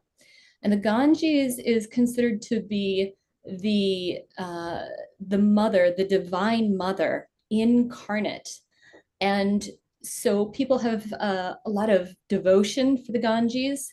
There is a Ganga Arti that happens every single night in multiple places on the banks of the Ganges, where people sing to her and pray to her and they have these flower offerings with a little candle it's little ghee candle. So everything's biodegradable that get offered to the Ganga as a way of emanating prayer and devotion.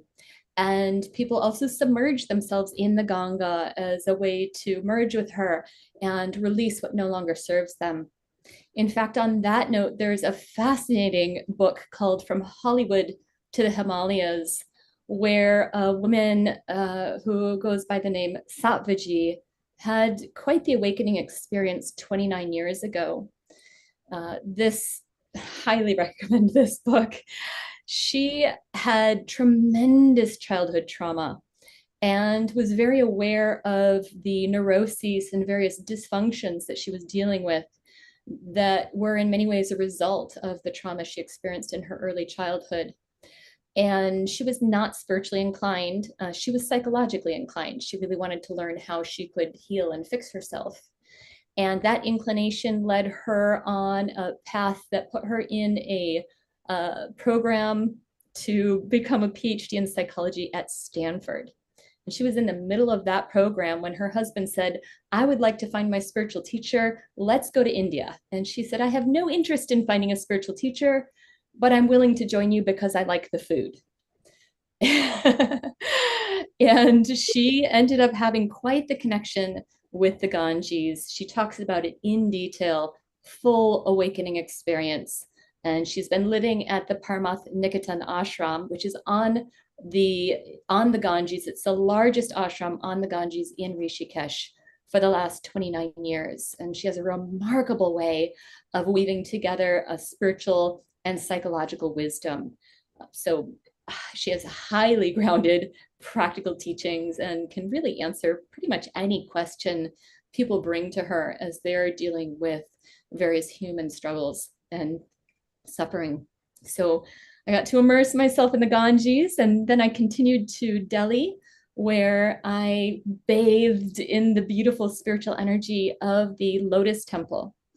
The Lotus Temple in Delhi is on a lot of the tourist brochures because it's this exquisite 9-sided lotus.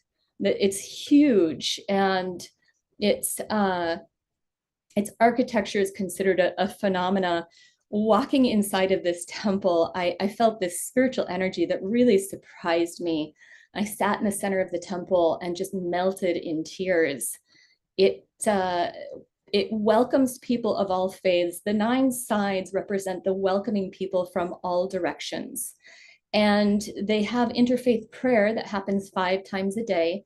But outside of these 15-minute interfaith prayer sessions, it's silence in there. So you walk in silently, you sit down, and I just found it was this deep place for meditation and prayer, silent prayer. And part of what made it magical is that the architecture creates a reverberation of sound. So even though people are being silent, they'll make a little coughing sound or a shuffling sound, or sometimes Indian women are wearing bells around their ankles, so you hear that. And the sound just goes everywhere. including the birds that are outside of the temple. Somehow that sound enters the temple and it creates this amazing sound inside, which really supports a deep meditation. So that was an incredible experience. And then I went on to Goa, and Goa is this incredible place on the ocean in India. It's perhaps the way, for those of you who are familiar with Tulum in Mexico, it's probably the way Tulum was about 30 years ago. So it's a bit of a hippie town that really draws in a global tribe, a heart-based tribe. There's a lot of arts that are celebrated there. They had a wonderful ecstatic dance, which I enjoyed. And the ocean is warm. It's like a little cooler than bath water. Such a treat. And then from there, I went to Pune and I stayed with a couple of friends. So my business partner, who some of you got to meet on a previous show, she translated the Love Smart cards into Hindi, and she lives in Pune, also known as Pune. And so I got to stay with her for several nights, and we fell in love with each other a couple of years ago when she contacted me. But it was so lovely to have time with her in person and to meet her family, her husband and daughter, just warm and welcoming people. And then I had a couple nights with a friend of my father's, this man named Gulu. And Gulu is a devout Sikh man. And so I also got to learn about the Sikh faith and the role that they've played as warriors, really, to protect the Hindus in India from forced conversion by Muslims. And fortunately, the forced conversion has quieted down, but it just really touched me that this group, India generally, and the Hindus are nonviolent people, right? Ahimsa, and this teaching from Mahatma Gandhi is part of their core culture. And so when forced conversions come in, they don't have a whole lot of defenses against it. And so this guru in the 16th or 17th century formed this Sikh faith and really inspired many of the Hindus to become Sikhs and actually to build an army to defend the unarmed Hindus from this invasion that was happening. So it just really moved my heart to hear about how love could manifest in that kind of self-sacrificial way. I enjoyed many temples. I went to, of course, the Sikh temple, the Baha'i temple. I went to a Ganesha temple, to the Ganges, where there's a big Shiva statue over the Ganga. Let's see, went to an ISKCON temple, which is dedicated to Krishna and Radha, and Hanuman temple. And with each one of, and then I also went through Singapore. So I went to the temple of the Buddha tooth relic. And actually they have a Buddha tooth in this temple, which contains, of course, the energy of the Buddha. And then went through Japan on my way home, and my layover was 10 hours. So I had an opportunity to go to Kamakura and experience the Japanese Buddhist temples as well. So it's just been this really full, rich time of basking in different cultures. I get so moved by this. And like so many beautiful ways that people celebrate God and their connection to a higher power. And to be able to just join in celebration with all of these people and to do that hand in hand with them and experience the richness of their culture, it's just really filled my heart. So it's been a deep and rich learning, and yeah, feels really good and integrating to be able to share that with you all today. What a wonderful verbal travelogue you just took us on. That was awesome. Thank you so much. Eleanor Joy writes, "This is a great journey you were on, Katrina. I'm feeling every bit of it." And Susan writes, "Many exterior experiences and even more special interior experiences." Yes. So thank you for that. Well, you know, Katrina and I are teaching a course. It's the first course we've taught together in quite a while. And we sure hope that some of you will decide to participate in it with us. It's called Relationship Mastery. We were originally going to do 12 weeks starting on April 11th, next Saturday. But between her trip to India and I've been super busy, we decided, and people were saying 12 weeks is a little much. So we've reduced it down to a 6-week course starting on May 9th. So it's a little bit easier, a little bit less expensive. We'll do 6 weeks. And then if people want the other 6 weeks, we'll teach that sometime in autumn. And I'll put into the chat box the link where you can see the options. Any of you that are sincerely interested, we offer a free 20-30 minute discovery call to learn a little bit more about what your situation is, and we're here to help. And we've got a few minutes. If anyone has a relationship issue that they would like some support with, it could be with a child, with a parent, with a friend, with a lover, with a roommate. If anybody has a relationship challenge that they'd like some support for, please raise your hand. And Katrina and I will do a little bit of relationship mastery and provide you with some support. So is there anybody, don't be shy. Is there anybody in the Zoom room who's got a challenge that they would like support with? And I'm scanning our friends. Oh my gosh, people are shy. These two dogs They need had a relationship fight the other support. day, so they need relationship support. Oh my God, look at those kids. The big babies. They're ridiculous. Oh my God, they're adorable. What a pair. They're They- so cute. They're brothers. Such an brother. example of like the snarl, like biting at each other, and then 5 minutes later they're kissing each other. 5 seconds later, It's they're like- licking each other's Yeah, faces. it's just like It's so I weird. don't know what the If issue only was, we but- could all make up that easily. right. They just move on and they're good again. They don't hold on to it. Yeah. Well, you know, there it is. They're demonstrating for us just total presence toward Yeah. it. Yeah. And in one moment, I can be, hey, get out of my face. Yeah, Come kiss me. You know, exactly. We had to lock them up while we were on because they're the snorting and the slobbering and the panting. You wouldn't have been able to hear it. That's right. Yeah, because dogs like that, they're snorters. They just snorters. cannot breathe. It's ridiculous. Yeah. Anyway. Oh, poor things.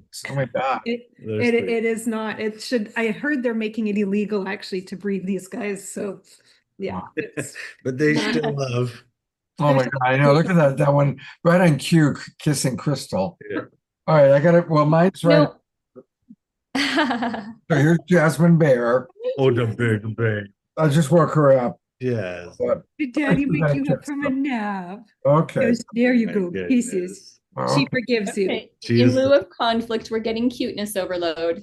Exactly. Yeah, exactly. That's what you need. We don't need more conflict. We need more dogs and kids. Yeah. Well, so one of the things that I definitely came across when I was in India and also through Japan is recognition that both of these they've generally historically they've been very patriarchal cultures. And the women that I've been connecting with have been highly aware of those patriarchal cultures and learning how to apply nonviolent communication in a way that they can be assertive while still maintaining their values for care. And, this is such a critical piece in our world because so long as there is any form of domination, power over and power under, we're not going to have peace in the world. One of the best ways that we can be peace activists is actually by becoming the microcosm of what's needed in our world. As Mahatma Gandhi said, be the change you wish to see in the world. And so it's really touching for me to be able to celebrate with these women and support them in their continued striving to be assertive in spaces where sometimes it's dangerous to do so. My friend Nancy, when I was in India, shared with me that there was a time when she heard screaming, a woman screaming in the apartment complex, and she wanted to intervene. And she knew it's dangerous to intervene because women are not held with the same kind of care. still in that country as they are here. We're very blessed that we've already worked through some of these challenges and women have more protection. There's more men who are like, no, that's not okay. You need to treat her with respect. Now, even though this was dangerous for Nancy, she chose to take action. It wasn't okay for her to just stand by and pretend things were okay. And recognizing that safety was important for her, what she chose to do is to find a man who she trusted and said, come with me. I need you to support me in this. And she knocked on the door and a man answered and she said, hello, I'd really love to meet your wife. And he was very confronting. He said, this is what's happening here is none of your business, stay out. And she just maintained, she said, it is my business to know that she's safe. It didn't end in a way that was as wonderful as we would have liked. She was able to see the wife curled up and crying in the corner. But it was a moment of breaking the pattern. It was a moment of saying, no, this is not okay. I see what's happening and it's not okay. It was a moment of that wife seeing someone is sticking up for me and that someone is a woman with a man by her side. And I wanted to share this story because there is work that needs to be done. And while it may not be that severe in our lives, to find those moments where there is an imbalance of power and to stand up and say, no, this is not okay. Respect, care, kindness, safety matters for everyone.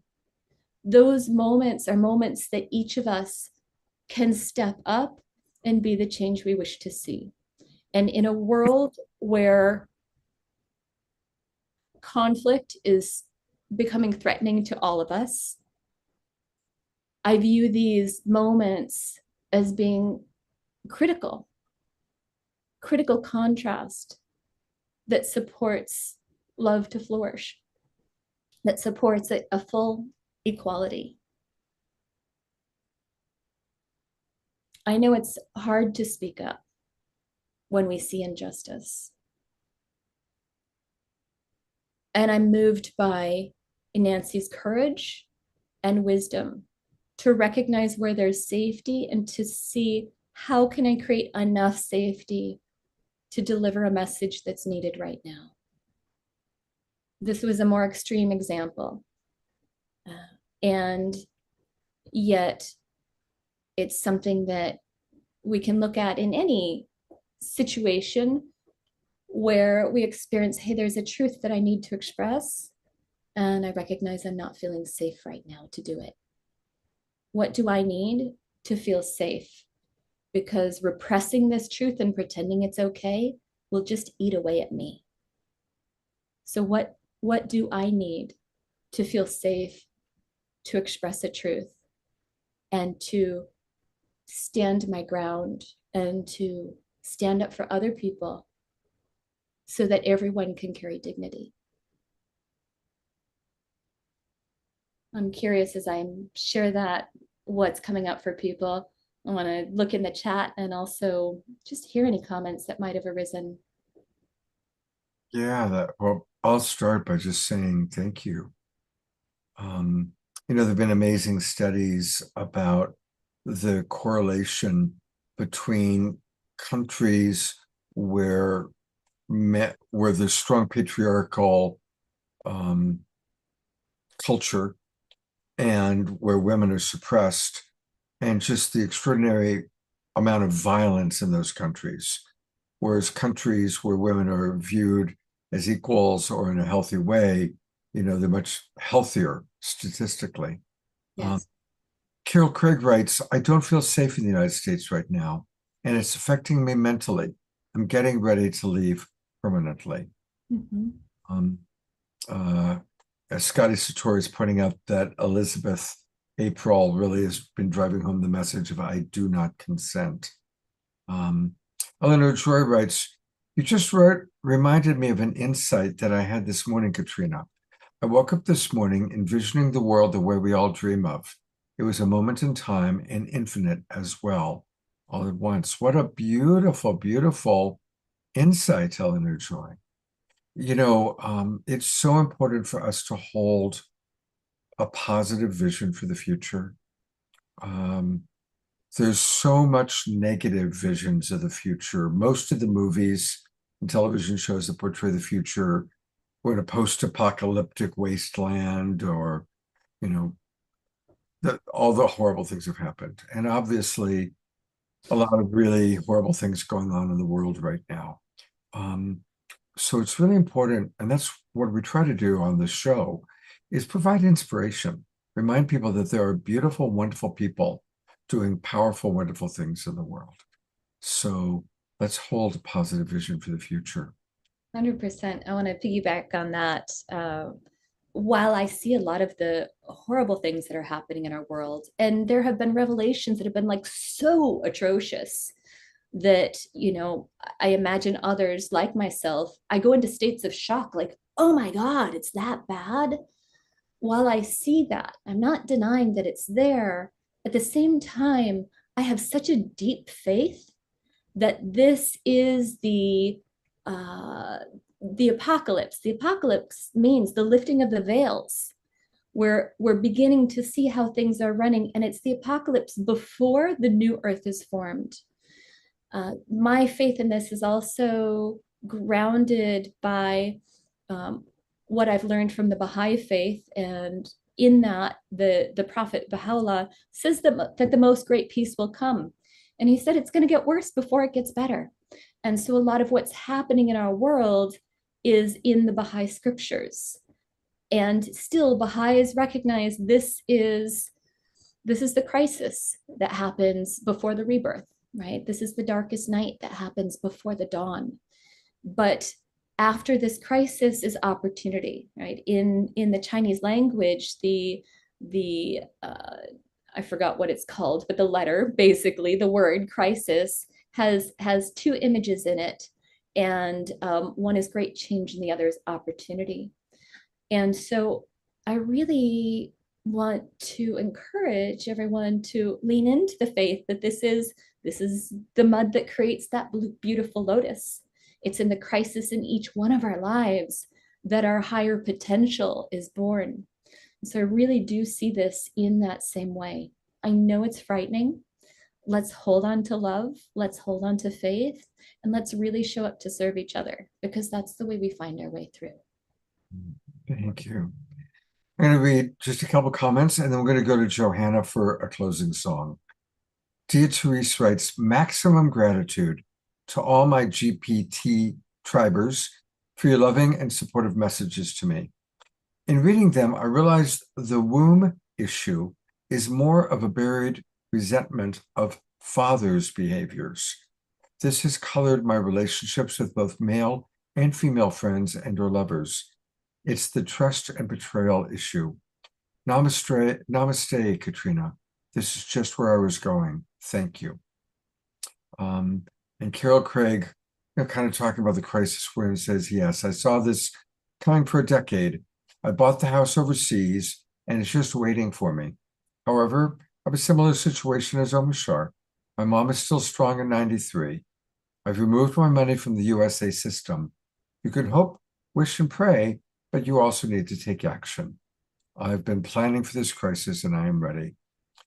Susan Bloomquist writes, Katrina, you are very inspiring this evening. And we'll close with Scotty Satori, says there are a lot of grassroots movements that are rocking and rolling. So stay focused on your mission and steady the ship. And he's also looking for anybody who's got feedback about kind of really good systems of community. Scotty is such a community builder. So if you have, he's looking for 24/7 secure researching platforms that our community can share. So if you have any ideas, let Scotty know. Yeah, one very practical platform is the Transition Town, and it teaches you how to create resiliency not only for yourself, but in community. And so Transition Town has been around for a long time. It has many, many members and a lot of practical teachings. to create greater resiliency and mutual connection support for times that are more challenging. So definitely recommend checking that one out. Thank you, Katrina. All right. We are going to close with Johanna Beekman. What a wonderful way to close out a fun show. And Johanna, thank you so much for being with us tonight. It's good to be back. It's been a really long time. Hi, everybody. I thought I'd close out, even though I have a bunch of new songs that, you know, the musician's always most excited about the new stuff.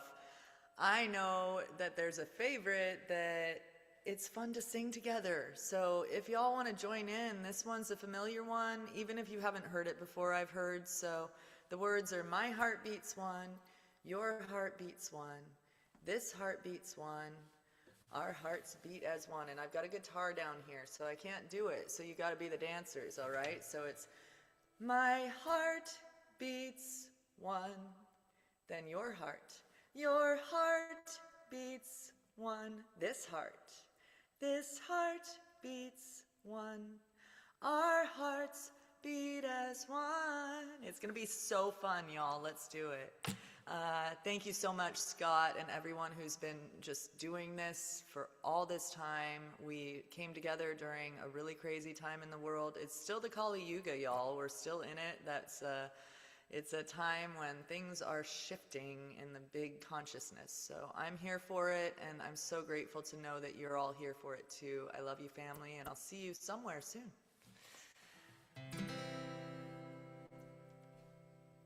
In our short, sweet lives, we're all searching for the light, the same light that makes trees thrive. Our roots grow down, branches reach for the sky. I know inside you and I share the same heart, share the same heart, the same soul, the same love, and I know my heart beats one, your heart beats one, this heart beats one, our hearts beat as one. Puppy medicine, my heart beats one, everybody, your heart beats one, this heart beats one, our hearts beat as one, my heart beats one, your heart beats one, this heart beats one, our hearts beat as one. Feel the heartbeat, be the heartbeat, share the heartbeat of the world. Feel the heartbeat, be the heartbeat, share the heartbeat of the world.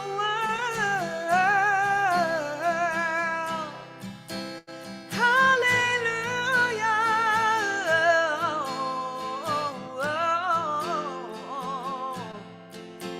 Yay. My heart beats one, your heart beats one, this heart beats one, our hearts beat as one.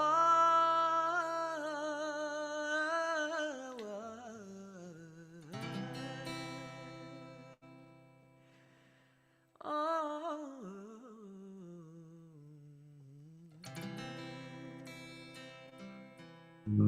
Let's Yay. send heartbeats and love and big love to Johanna. So So much good to love. have There were you. so many hearts on the screen, y'all. That was A a lot lot of of hearts love we going just put into on. the world. That's the good work. That's what I'm here for. Let's keep doing that. And we can keep doing that. By the way, we are going to do prayer time. I apologize for not indicating that. But let's just take a look at her beautiful website. You can find all things Johanna Beekman at johannasings.com. johannasings.com. And that's where you can learn about her. You can get her music on all the places: Apple Music, Bandcamp, Spotify, YouTube. You can buy her music. You know, we've played this video a few times on the show. It's brilliant. It's one of my favorite videos ever. Her mantra sangha, so brilliantly produced. And so that's always a good one. And here's the song we were just listening to, Heart Beats One, kind of, I think, your anthem, really, Johanna. So for more information about her tours and all things Johanna, and I'm going to try and organize for her to come and play here in the Bay Area at the Sunrise Center. So go to johannasings.com. And Johanna, it's great to see you, and thank you for being with us tonight.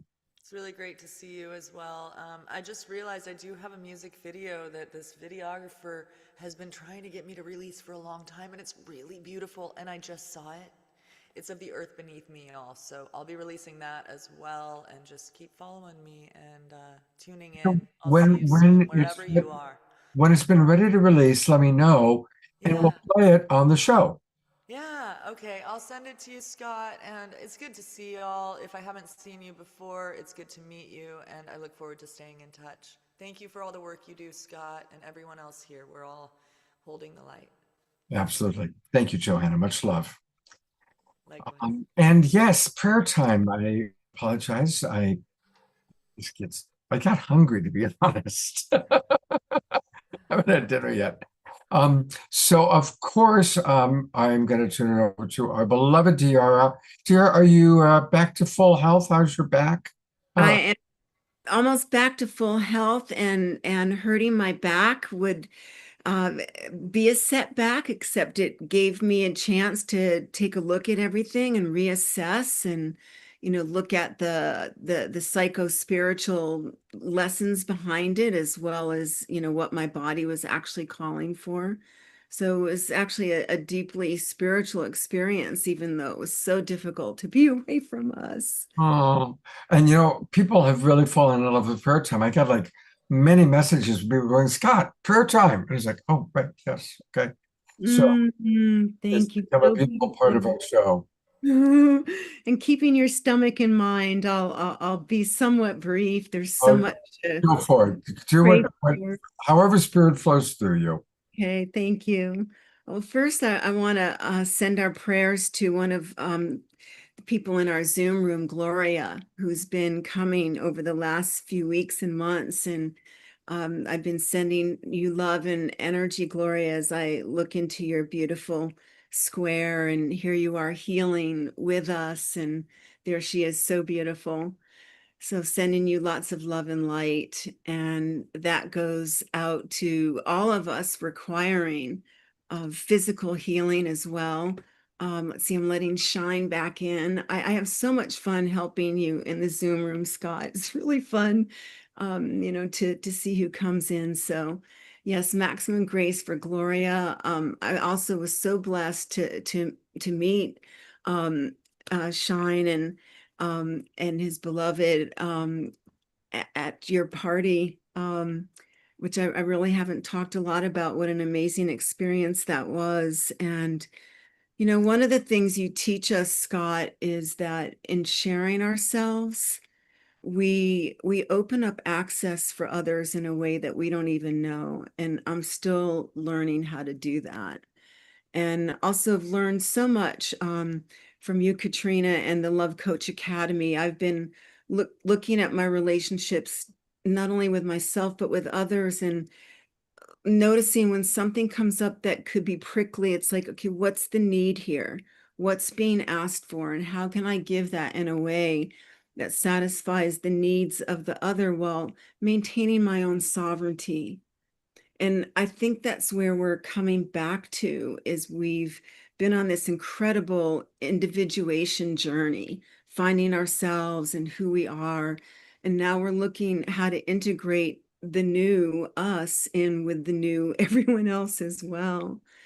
And the other thing to pray for tonight is what we were discussing earlier, that there seems to be so much more chaos and darkness that's come to the light, and that is for healing and clearing and cleaning and cleansing. And I saw this 20 years ago, that we were going to be coming back and ripping open places that were healed over, that were never fully cleaned out. And if we think about where we're moving into telepathy, and that we're going to be able to, really hear each other's thoughts and feel each other's hearts. Well, what's got to come up and out in order to have that happen is this cleansing, of our souls. And so, yes, it's painful. And there's also so much love and so much joy.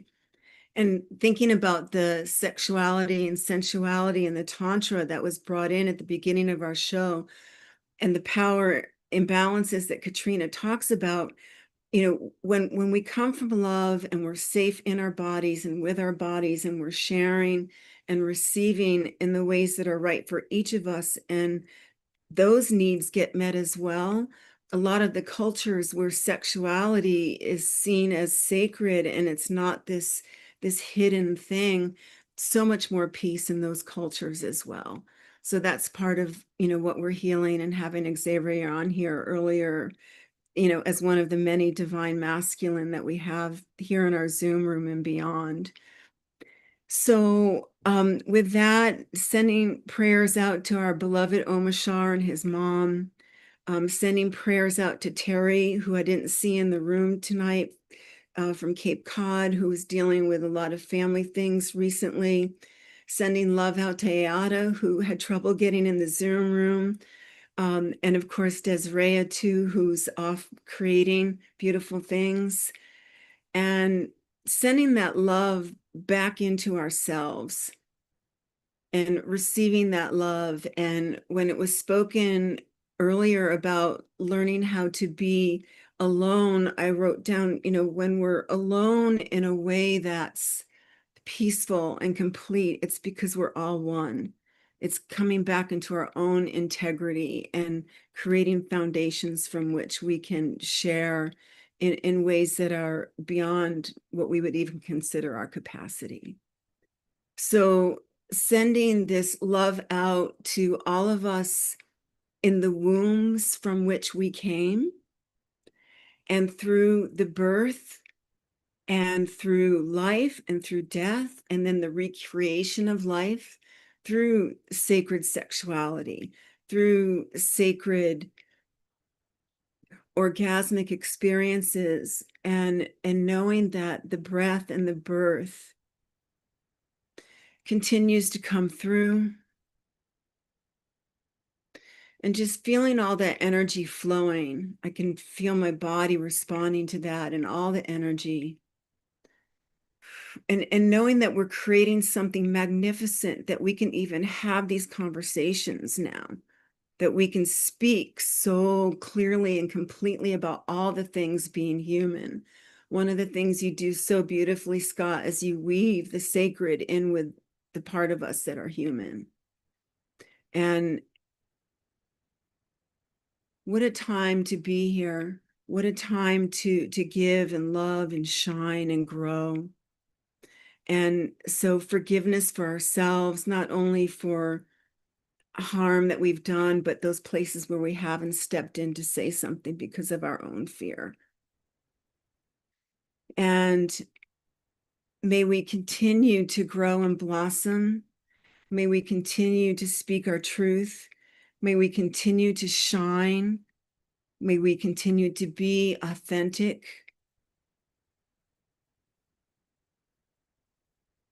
And with that, I gather all the love. It's like flowers pouring in. And we say, and so it is.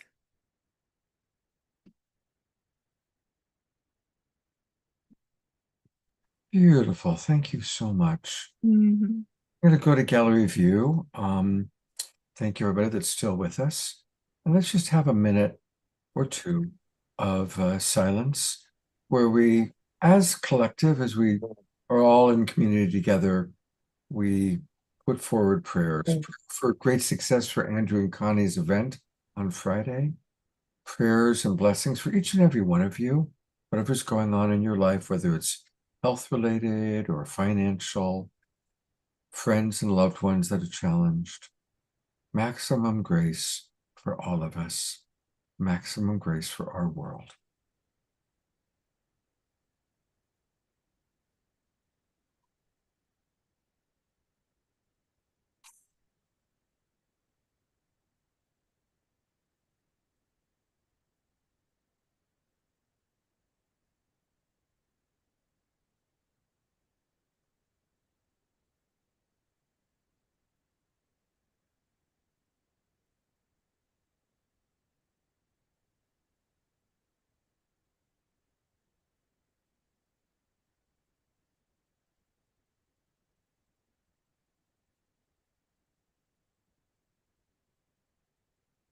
Thank you, everybody. One more time, I just want to remind you, we've got a great show on Saturday night. And we have great music. Lori Ann Speed is going to provide music for us. Her music is so beautiful, so exquisite. And Starchild, formerly known as Fanny, and Vigari are going to be with us. So we have some really wonderful music along with, really, it's Saturday night show. Be ready. It's going to be another 3-hour show because we've got so many amazing presenters. So I sure hope to see all of you on Saturday night. And thank you, everybody, for being here tonight. Thank you again to our presenters, Connie and Andrew and Diara, Margot and Xavier and Shoshana, and my partner, Katrina. Big love to each and every one of you.